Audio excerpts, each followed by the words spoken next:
믿음으로 인한 과장의 미학이라는 제목으로 하나님 말씀을 증거하도록 하겠습니다.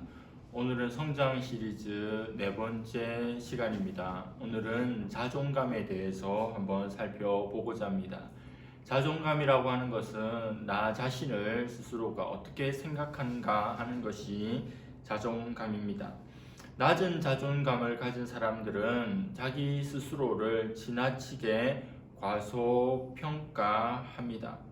자기 자신을 과소평가하는 것이 마땅하다고 생각하고 자기 자신을 더 낮게 생각합니다. 하지만 거듭난 그리스도인이라고 한다면 낮은 자존감이 하나님으로부터 온 것이 아님을 알아야 합니다. 올바른 판단 대신 자기 자신을 과소평가함으로 부정적으로 생각하는 것은 결코 하나님의 관점, 하나님의 시각이 아닙니다. 낮은 자존감은 사탄의 무기로, 그것도 치명적인 무기로 활용되어서 우리 삶을 실패로 또 나락으로 몰아가기도 합니다. 그리스도인들은 생각하기를 나 자신을 좀 낮게 생각하는, 낮은 자존감을 갖는 것을 겸손으로 때로 착각하기도 합니다. 그러나 진정한 겸손이라고 하는 것은 그리스도 안에서 자기 자신을 과소평가하지도 또 과대평가하지도 않는 균형 잡힌 관점입니다.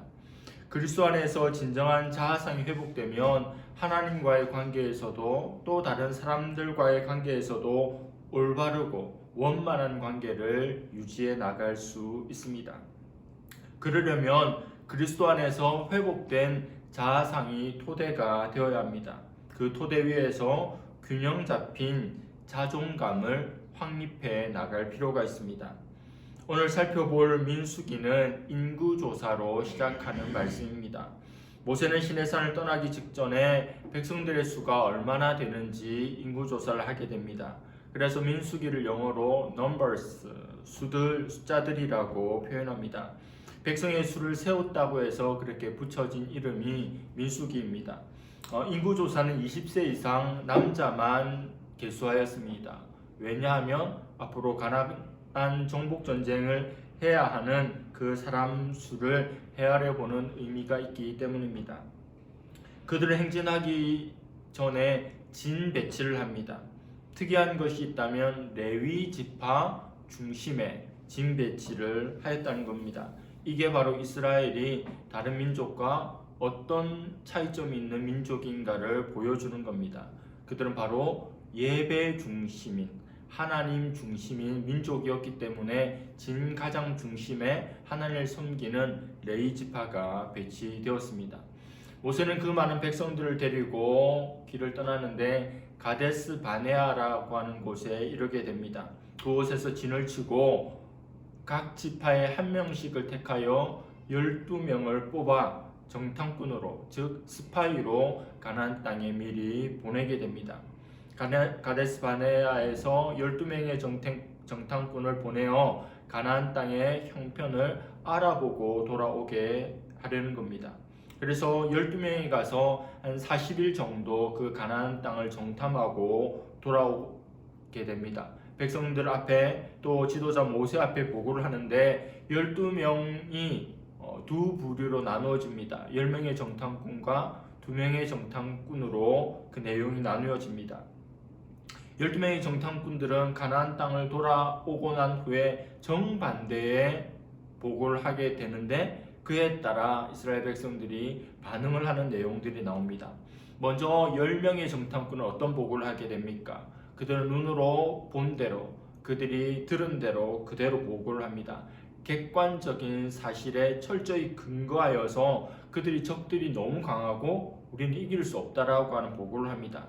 그들은 똑똑한 사람입니다. 객관적인 사람이고 분석적이고 올바른 판단을 하는 그런 사람입니다.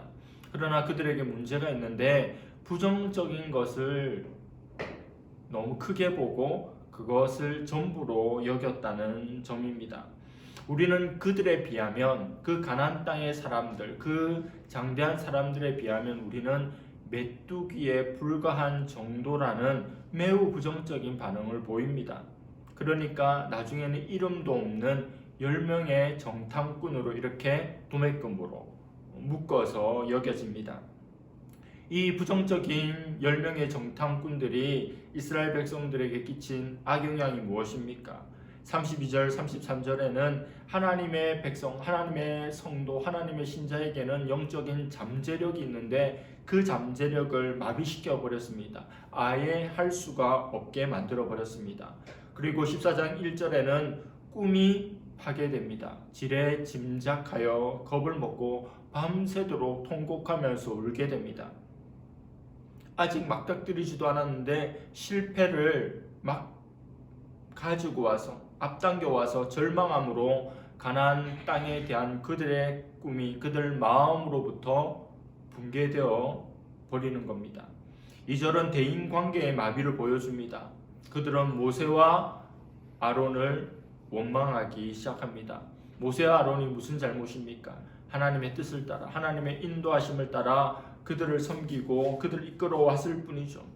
부정적인 시각을 가진 사람들의 피해 의식이 이렇게 나타나는 겁니다. 그리고 3절에서는 하나님의 사역을 방해하는 모습으로 나타납니다. 출애굽하는 것, 그리고 가나안에 들어가는 것은 모세의 꿈이 아닙니다. 이스라엘 백성들의 기도 제목이요 소원이 아닙니다. 그것은 하나님의 원대한 꿈입니다. 하나님의 비전입니다.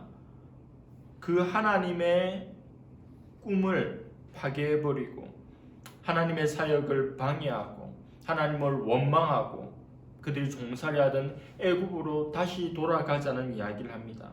부정적인 그들의 시각이 결국 하나님조차 붙들어 메어 버리게 된 겁니다. 그 다음에 누가 보고합니까? 다음으로는 여호수아와 갈렙이 보고합니다. 그들의 보고도 10명의 정탐꾼의 보고와 많은 부분이 공통됩니다. 그 땅의 사람들은 크고 견고하고 철병거를 가졌고 그들은 매우 강합니다라고 하는 것을 보고합니다. 똑같은 것을 보고왔기 때문이죠. 그러나 그들은 여기서 멈추지 않습니다. 하나님께서 그 땅을 우리에게 주시면 우리는 그 땅을 취할 수 있습니다라고 하는 믿음의 보고까지 합니다. 10명의 정탐꾼은 그들이 보기에 우리는 메뚜기와 같다라고 부정적인 과정으로 보고했다면 여호수아와 갈렙은 우리가 보기에 그들은 우리의 먹입니다 이렇게 보고합니다.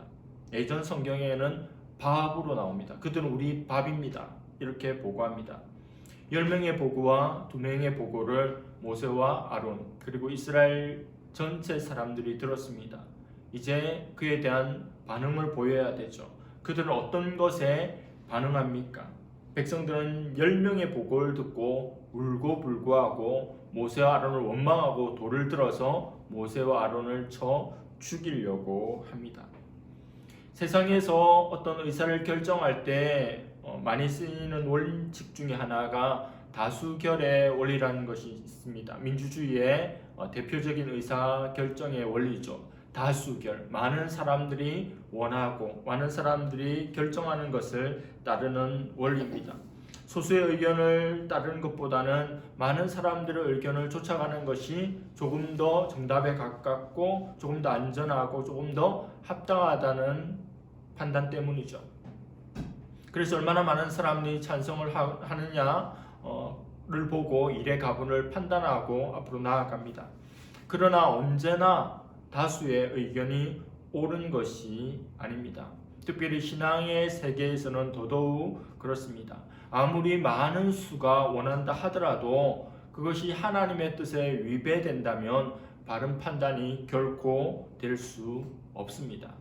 일제시대 때 장로교 총회가 모였습니다. 하나밖에 없었던 장로교 총회가 모였습니다. 그들은 신사에 참배하는 신사 참배가 우상 숭배가 아니라고 하는 것에 절대적인 다수가 찬성하게 되었고 우리 선배들, 교단의 선배들, 그래서 교단이 만들어지게 된 우리는 그들에게서 축출되는 고신의 역사가 있습니다. 수많은 목사님들과 장로님들이 모여서 신사 참배는 우상 숭배가 아니다라고 하는 다수 결정을 하였지만 그것은 진리에 반하는 것이고 옳은 것이 아닙니다. 대중은 부정적인 보고에 쉽게 반응합니다. 그리고 흥분하는 경향성이 있습니다. 여호수아와 갈렙이 아무리 긍정적인 보고를 하여도 그것이 귀에 들어오지 않습니다. 그때 하나님께서 그들 가운데 개입하십니다. 그리고 백성들에게 벌을 내리시죠. 내가 너희를 종살이에서 인도해내었다. 애굽에서부터 너희를 구원하여서 출애굽을 시켰다. 홍해를 가르고 광야에서는 만나를 주었고, 그리고 너희들을 그렇게 인도하였다. 그런데 너희들은 이 못난 행동으로, 못된 행동으로 나를 원망하느냐? 너희는 너희가 정탐한 그 40일이라는 시간을 1년씩 곱하여 40년간을 광야에서 방황하게 될 것이다. 그 방황의 목적은 부정적인 보고에 반응하였던 이스라엘 남자 어른 장정 60만 명이 다 광야에서 죽을 때까지 너희들은 약속의 땅에 들어가지 못할 것이다. 오직 여호수아와 갈렙만이 예외가 될 것이다. 너희들은 광야에서 시체가 될 것이다. 모두 멸절될 것이다. 참으로 무시무시한 벌이 내려지게 됩니다. 그때로부터 이스라엘 백성들은 40년간 광야에서 방황하게 됩니다. 그 더운, 그 고통스러운 곳에서 시간들을 보냅니다. 40년 방황을 하면서 출애굽하였던 1세대들이 다 죽게 됩니다. 40년 동안 장정 60만 명이 죽으려면 1년에 몇 명씩 죽어야 할까요? 15,000명씩 죽어야 합니다. 1년에 15,000명 정도가 죽으려면 하루에는 몇 명이 죽어야 할까요? 한 40명 정도가 매일 죽어가야 합니다. 장례 담당자는 끊임없이 생기는 장례, 그것만 치르다가 세상을 떠나게 되었을 겁니다. 이 얼마나 불신앙에 대한 엄청난 대가입니까? 그러면서도 그 광야에서 많은 범죄가 있었고 반역이 있었고 불순종의 역사들이 그 광야에서 있었습니다. 벌을 받고 있는 가운데서도 하나님 앞에 패역한 모습을 보였다는 거죠. 그때마다 하나님의 심판이 임하게 됩니다. 성도 여러분, 중요한 것은 객관적인 사실이 아니라 주관적인 태도입니다. 우리가 일상생활을 하면서 신앙생활을 하면서 이 세상을 살아갈 때 어떤 태도를 취해야 될지, 이 상황을 어떻게 해석해야 될지 언제나 고민이고 그것은 우리의 숙제입니다. 그럴 때마다 항상 우리는 결정해야 하는 겁니다. 과거 영국의 수상이었던 처칠은 비관론자는 기회가 오더라도 고난을 본다. 그러나 낙관론자는 매번 고난이 오더라도 기회를 본다라는 말을 하였습니다. 오늘 말씀에는 굉장한 과장법이 나옵니다. 10명의 정탐꾼은 적에 비해 우리는 메뚜기라고 하였고, 여호수아와 갈렙은 우리에 비하면 적들은 우리의 먹이에 불과하다고 말합니다. 과장법이죠. 어떻게 메뚜기에 불과하겠습니까? 어떻게 먹이에 불과하겠습니까? 굉장히 사실을 몇 배 부풀려서 이야기합니다. 이게 과장법이죠. 사람들은 누구나 조금씩이라도 과장하기를 좋아합니다. 엄밀히 말하면 과장하지 않는 사람 잘 찾기가 어렵습니다. 얼마나 표현에 과장이 많은지 모르겠습니다. 과장하는 것을 좋아하는 어떤 아이가 있었습니다. 아이는 날마다 떠벌렸고 엄마는 그 아이를 꾸짖으며 과장하지 말라고 늘 다그치고 했습니다. 하루는 아이가 하늘을 보다가 비행기 지나가는 것을 보고 엄마에게, 엄마 조금 전에 하늘에 비행기가 수천 대 지나갔어요, 이렇게 과장을 하였습니다. 그래서 어머니는 아들을 꾸짖으며 내가 그렇게 과장하지 말라고 수만 번도 더 말했지 않니, 이렇게 이야기를 하는 겁니다. 우리가 종종 부르는 애국가의 가사가 어떻습니까? 동해물과 백두산이 마르고 닳도록. 과장법이 나오죠. 동해의 물이 어떻게 마르겠습니까? 백두산이 어떻게 닳겠습니까? 그럴 수 없습니다. 이렇듯 인간은 좋게든 나쁘게든 과장하는 경향성들이 있습니다. 어차피 과장하는 모습들이 있다면, 그것을 피할 수 없다면 나쁜 것을 과장하기보다는 좋은 것을 과장하는 것이 훨씬 더 낫습니다. 성공하는 사람, 실패하는 사람, 행복한 사람, 불행한 사람의 결정적인 차이가 있습니다. 성공하는 사람은 꿈과 비전과 희망과 하나님의 약속을 과장합니다. 크게 여깁니다. 그러나 실패하는 사람은 실패, 대적의 공격, 어려움, 고난을 더 과장하는 사람입니다. 어떤 것을 과장하며 살아가겠습니까? 학원의 학생 중에 한 명이 저한테 이런 말을 하였습니다. 잘생겼습니다. 잘생겼죠? 이런 이야기를 하는 겁니다. 나보고 잘생겼다고 하는가 싶어서 다시 한번 물어봤습니다. 누가 잘생겼다고? 선생님 저 잘생겼죠? 그 친구는 잘생긴 친구가 아닙니다. 그래서 이런 이야기를 했어요. 너가 잘생겼다 하더라도 남들이 너한테 이야기해 줘야지 너 스스로 그렇게 이야기하는 건 좀 아닌 것 같아. 왜요? 그래도 자기를 좀 좋게 생각하는 게 좋잖아요. 이런 이야기를 하였습니다. 마음에 와닿더라고요. 자기가 그렇게 객관적으로 잘생기지 않았는데 스스로 계속 못생겼다고 다운되고 비교하고 열등감에 가지는 것보다는 나 잘생겼어요 라는 생각과 그것을 표현할 수 있는 것이 훨씬 낫다는 생각을 하게 되는 겁니다. 어차피 과장해야 된다면 메뚜기로 과장할 것이 아니라 적들은 우리 밥입니다. 이렇게 과장하는 게 낫다는 겁니다. 그리고 정탐꾼과 두 정탐꾼과 10명의 정탐꾼의 차이를 만들어내는 것은 단순히 긍정적으로 적극적으로 생각하는 것, 좋게 생각하는 것, 능동적으로 생각하는 것, 그런 태도를 넘어서는 것이 있습니다. 즉 적극적 사고방식을 말하는 게 아닙니다. 그냥 좋게 생각하라고, 뭐든지 좋게 생각하라고, 그러면 다 잘 될 거라고 말하는 정도가 아닙니다. 성경이 말하고 있는 것은 그런 태도를 넘어서는 겁니다. 그 뭐냐면 바로 믿음이라는 겁니다. 14장 8절 9절 이렇게 말씀합니다. 여호와께서 우리를 기뻐하시면 우리를 그 땅으로 인도하여 들이시고 그 땅을 우리에게 주시리라. 이는 과연 젖과 꿀이 흐르는 땅이니라. 다만 여호와를 거역하지는 말라. 또 그 땅 백성을 두려워하지 말라. 그들은 우리의 먹이라. 그들의 보호자는 그들에게서 떠났고 여호와는 우리와 함께 하시느니라. 그들을 두려워하지 말라 하나.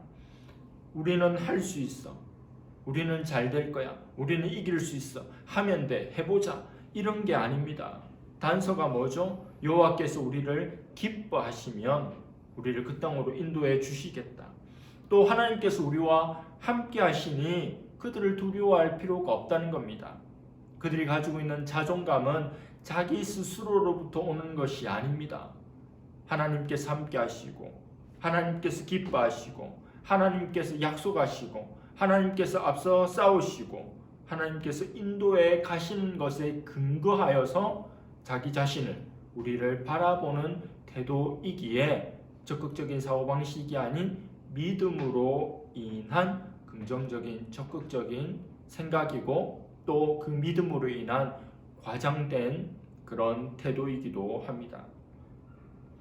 열왕기하 6장을 보면 선지자 엘리사가 너무 거슬리는 왕이 아람 군대를 다 데리고 와서 이 엘리사를 애워싸는 장면을 보여줍니다. 적들이 성을 완전히 애워싸고 포위된 상황이 나옵니다. 엘리사의 종 사환이 절규하면서 이 다급한 상황을 엘리사 선지자에게 이야기합니다. 열왕기하 6장 14, 15절입니다. 왕이 이에 말과 병거와 많은 군대를 보내매 그들이 밤에 가서 그 성읍을 애워쌌더라. 하나님의 사람의 사환이 일찍 일어나서 나가보니 군사와 말과 병거가 성읍을 애워쌌는지라. 그의 사원이 엘리사에게 말하되 내 주여 우리가 어찌하리까 하니. 적의 군사, 적의 말, 적의 병거가 우리의 성읍, 우리가 살고 있는 성을 완전히 포위를 해버린 겁니다. 이제 곧 죽을 일만 남아있는 거죠. 비참한 신세가 될 일만 있는 겁니다.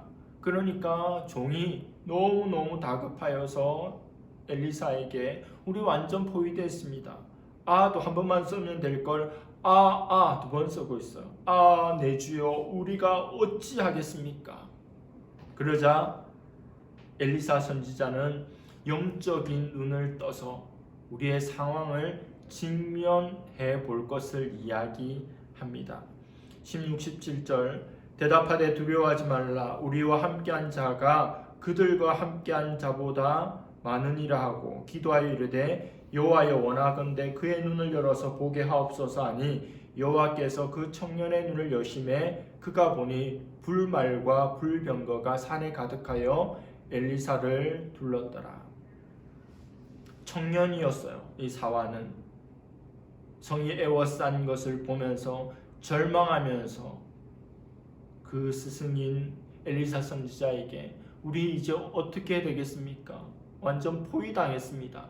그러나 엘리사는 아무렇지도 않습니다. 기도하자 이 청년의 눈이 열렸는데 적들이 우리 성읍을 둘러싼 그 뒤로 온 산에 하나님의 불말과 불병거가 가득한 것을 그 청년이 보게 된 겁니다. 엘리사는 이미 보고 있었죠. 그러나 그것을 보지 못하고 있을 때는 두려움에 함몰될 수밖에 없다는 겁니다. 육신의 눈으로 보면 절망입니다. 끝입니다. 그러나 믿음의 눈을 떴을 때, 영의 눈을 떴을 때는 하나님께서 함께 하고 계심이 보이기에 전진할 수 있고 승리할 수 있고 두려워하지 않을 수 있습니다. 하나님을 향한 믿음이 있을 때 우리의 삶이 새롭게 보일 수 있습니다. 어떤 어려움을 만나도 어떤 고난을 만나게 되더라도 우리와 함께 하시고 우리를 보호하시고 우리를 사랑하시고 우리를 인도하시는 좋으신 하나님이 함께 계시다는 것을 믿는다면 웃으며 지극히 웃으며 넉넉히 승리할 수 있습니다. 그 복된 삶을 경험하는 우리가 되기를 바랍니다. 우리에게는 메뚜기 자아상은 없습니까? 이 세상을 바라보면서 이 세상의 사람들을 보면서 그리고 TV를 보며 또 유튜브 채널을 보면서 이 세상의 대단한 사람들, 이 세상에서 이름 있는 사람들을 보면서 나 자신이 낮아지고 있는 그런 모습은 없습니까? 심리적으로 위축되고 또 시기하는 마음, 또 미워하는 마음, 우월한 상대에 대한 무비판적으로 수용하는 마음 혹은 그들에게 대한 무비판적인 적대하는 모습이 없는지 살펴보기를 원합니다. 사람을 보고 세상을 보기 전에 나 자신을 보기 원합니다. 그것도 예수 그리스도를 통과한 나 자신을 먼저 볼 수 있기를 바랍니다. 나 자신을 알아야 세상을 이길 수 있습니다. 나 자신을 알아야 세상을 정복할 수 있는 것이죠. 우리는 어떤 존재로 지음을 받았습니까? 시편 139편 14절입니다. 내가 주께 감사하면 나를 지으심이 심히 기묘하심이라. 주께서 하시는 일이 기이함을 내 영혼이 잘 아나이다. 하나님께서 나를 지으신 것이 기묘하다고 말씀합니다.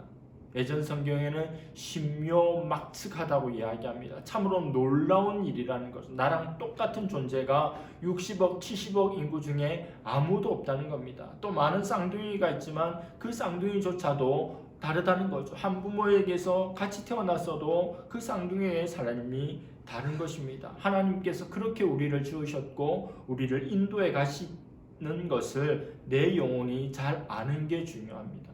하나님 그렇게 지으셨는데 내가 모른다면 하나님의 풍성함을 누릴 수 없는 것이고 낮은 자존감으로 패배하며 살아갈 수밖에 없는 거죠. 하나님 앞에서 참으로 특별한 나 자신을 발견하고 하나님 주시는 마음으로 또 그 자존감으로 살아가는 우리가 될 수 있기를 간절히 바랍니다. 기도하겠습니다. 하나님 아버지, 12명의 정탐꾼이 보고를 하고 돌아온 것을 보았습니다. 2명의 긍정적인 보고와 10명의 부정적인 보고 앞에 백성들은 요동치며 애곡하며 하나님 앞에 반응하는 메뚜기 자아상을 보였습니다. 하나님, 우리가 하나님 앞에 하나님의 사랑받는 자로 하나님의 특별하게 지음을 받은 백성으로 나 자신을 생각하고 나 자신을 소중히 여기고 또 하나님과 함께 이 세상을 동행하며 정복해 나갈 수 있는 우리가 될 수 있기를 원합니다. 나를 지으심이 너무 기묘한 것을 내 영혼이 알아 어떤 누구와 비교하지 아니하고 나 자신이 하나님을 즐거워하며 기뻐하며 내게 맡기신 나의 길을 묵묵히 걸어갈 수 있는 우리 모두가 되게 하여 주시옵소서. 하나님 적극적인 사고방식이 아닌 믿음으로 하나님 혹은 과장하는 마음이 우리 가운데 있음으로 인하여 하나님 더 잘 섬길 수 있는 우리 모두가 되게 하여 주시옵소서. 감사드리며 예수님의 이름으로 기도드립니다. 아멘.